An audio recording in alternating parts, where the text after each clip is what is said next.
Saludos a todos desde la revista 1%. Agradecimientos a todos los que me han escrito. Tengo emails de hace varios días que no los he podido responder. Y yo sé que esas personas están mirando eso, pero son muchos. Les prometo responderles a todos. Igual no puedo responder todos los mensajes que ponen en los chats porque mis videos se pasan por varios canales. Pero les puedo asegurar que la mayoría de las veces puedo tratar de leerlos y que cada comentario es importante, le agradezco muchísimo. Así que aquí seguimos. Hay quien me ha preguntado que dónde estaba. Bueno, he tenido varias entrevistas de televisión estos días, dos en América TV, una entrevista en Nueva York, otras de California, televisión en Venezuela, en fin, varias cosas. ¿Y qué estaba diciendo? Bueno, estaba diciendo lo mismo que dijo Ted Cruz en el Senado, que se había violado la Constitución y que el resultado de la elección no es el legítimo. Eso era lo que estaba diciendo. Yo estaba mirando ahora lo del asalto al Capitolio, porque conozco mucha gente que fueron, más de 300 personas que fueron ahí. Y incluso me dicen, muchos de ellos, que ellos estaban tan lejos, porque ahí había más de 1,5 millones de personas, que ni siquiera se enteraron de que estaban asaltando el Capitolio. O sea, que se fueron enterando por la información a través de los teléfonos celulares. Incluso muchas personas tenían los teléfonos descargados porque como no había cómo cargarlos, pues les pasó esa situación.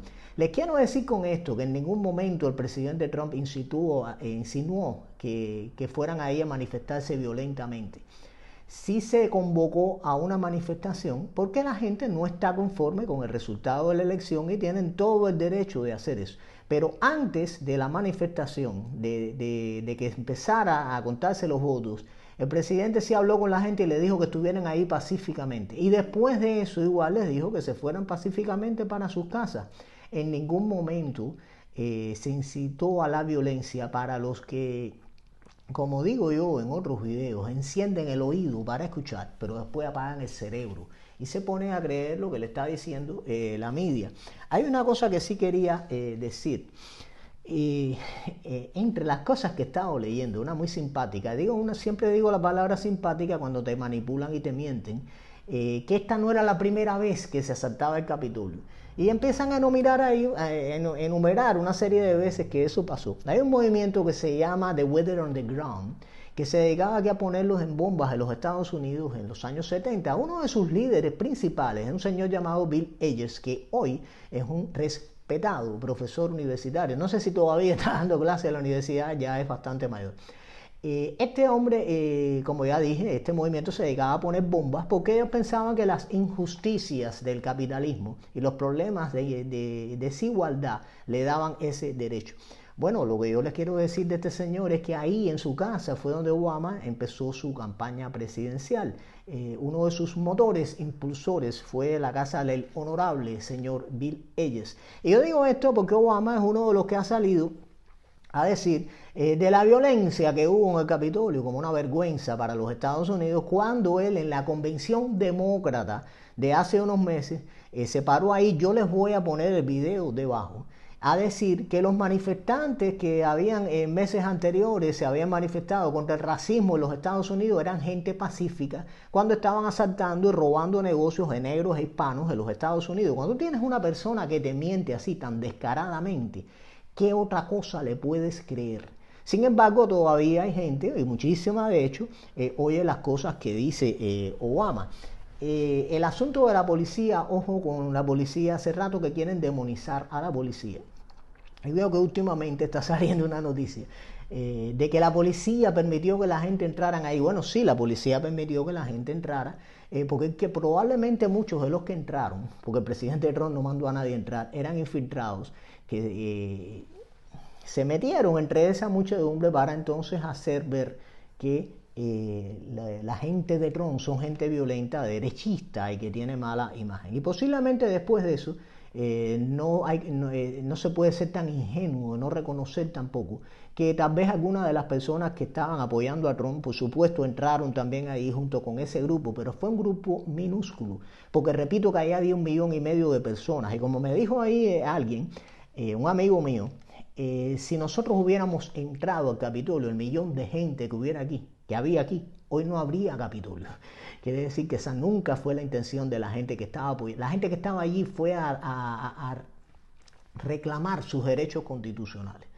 Y ojo con lo que le estaba diciendo, que quieren demonizar a la policía. Ahora salió un artículo que pretende insinuar que la policía tuvo la culpa de que la gente entrara ahí, pero desde el lado negativo. O sea, yo no estoy diciendo que no, la policía permitió que esa gente, que esos infiltrados entraran ahí, pero están demonizando ahora a la policía, porque los que pueden haber hecho eso fue un grupo pequeño de policías, y eso no significa que haya que abolir la policía o quitarle fondos a la policía, como dicen los demócratas.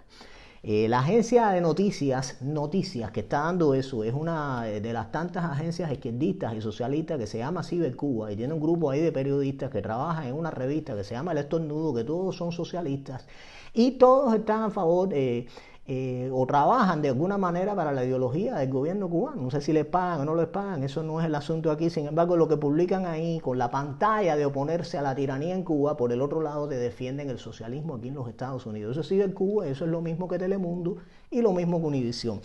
Entonces, ¿qué pasó en el Senado? Yo dije aquí en un video lo que podía hacer Mike Pence. Prácticamente había dicho que lo que iba a hacer.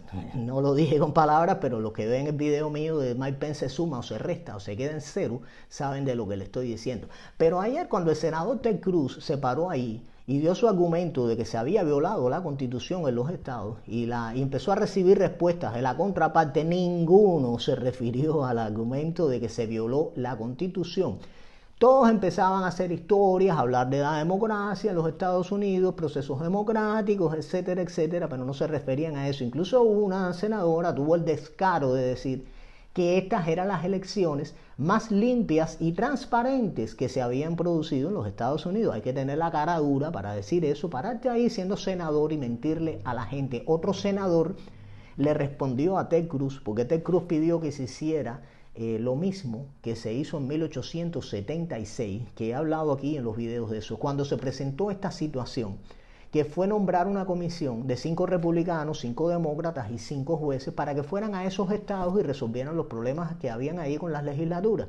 Este senador le responde a Cruz que lo que pasó en 1876 trajo como resultado que en el sur se implantaran las leyes Jim Crow y los linchamientos a los negros en los Estados Unidos. Sí, lo que olvida decir este senador, y no me quiero ahora extender en el tema de la elección, lo que olvida decir este senador que fueron los demócratas los que hicieron todo eso en el sur durante más de 80 años, hasta la ley de derechos civiles.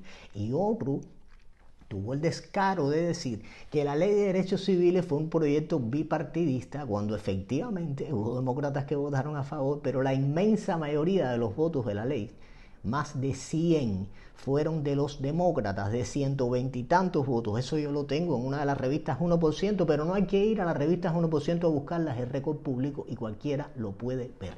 La moral y los principios no son negociables. Cuando una persona se pone a decir una cosa, sobre todo un político, y dentro de un tiempo dice otra, pierde completamente la credibilidad. Por eso el resultado de ayer, de lo que pasó ayer, insisto en decir, todavía el presidente Trump tiene opciones. El presidente Trump está en esto, supe que estaba en Texas, y hay opciones. O sea, esto todavía no se ha terminado. Pero, al margen de eso, el resultado ayer es que el segundo líder ahora del Partido Demócrata detrás del presidente Trump se llama Ted Cruz. Y yo digo esto porque Ted Cruz lleva más de 20 años diciendo lo mismo, siendo consecuente con sus ideas y con sus principios. Diferencia, por ejemplo, con el senador Marco Rubio, que lo eligen, voy a hacer la historia corta, al Senado, aupado y apoyado por el Tea Party, y cuando llega ahí traicionó al Tea Party y se une a una cosa que se llamó el GAN de los 8, que eran 5 demócratas, entre ellos Chuck Schumer, el presidente del Senado, y 3 republicanos. Uno de ellos era Marco Rubio, el otro era John McCain, que todo el mundo sabe quién es, el otro era Jack Flake, que tiene relaciones y negocios con la tiranía en Cuba. Entonces estos 8 personas fueron los que hicieron una cosa que se llamó el GAN de los 8, que pretendía de guajo darle papeles a todos los inmigrantes ilegales de los Estados Unidos. Y para los que encienden el oído para escuchar y después apagan el cerebro, les digo que el único presidente que hizo aquí una reforma migratoria fue Ronald Reagan, el más republicano de todos los republicanos. Eso es totalmente falso, que los republicanos no quieren a los inmigrantes. Lo que tengo yo que decir a eso es que aquí hay más personas que esperan más de 10 años por un turno para poder entrar en este país legalmente. Y eso no significa que tú vayas a la frontera y entres cuando te dé la gana. Eso más o menos era lo que pretendía legalizar el senador Rubio. Y yo a él le digo que en las próximas elecciones del 2022 se postule por el Partido Demócrata, que seguramente le va a ir muy bien. Entonces, lo que más preocupa de todo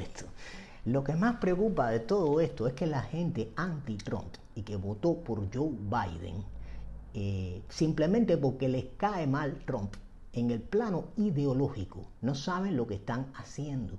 Cuando los venezolanos se aburrieron de los políticos en Venezuela, lo que tuvieron fue a Hugo Chávez. Y cuando los cubanos no quisieron a Batista, los que no lo quisieron, lo que tuvieron fue a Fidel. Yo les digo esto porque se acostumbra a decir que el socialismo no funciona, pero eso no es tan sencillo de decir, porque hay muchos socialismos y no es lo mismo, lo he dicho varias veces, el socialismo de Noruega, que el que hay en Corea, que el que hay en Corea del Norte, y que el que hay hubo en Rusia y el que hay en China.